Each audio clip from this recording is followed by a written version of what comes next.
bazi ku muhanda wo kwa Mutwe kabisa. Murabona ko imyiteguro igeze kure.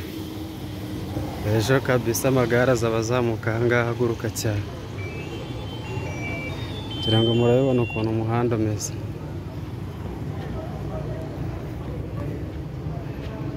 Urabona kabisa. Ewana hashyushye kabisa no ku muhanda bawufunze. Nta kuzamuka, nta kumanuka, no kuzamuka gusa. Bivuye kuri muri adufoto. Wapi nusanga wagiyemo hano isi.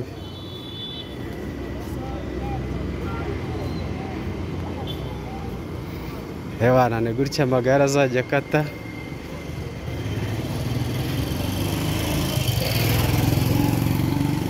Gutya azajya akata kabisa kirangiza umuhanda wo kwa Mutwe. Kugira ngo murabibona kabisa imyiteguro ni yose. Murabibona tuno twapa nitwo abari ku magare bahita barebaho bakamenya ko gahunda ari ugukata. Murabibona kabisa hano ni muri rompuwe kabisa. Nahangaha amagare azajya ahita akatira asubize aho bita kuri Onatracom kabisa. Kugira ngo murahabona. Ni hariya azajya ahita akata aho gukomeza Nyamirambo. Azajya ahita akata hano. Ahita asubiza iyo mu mujyi.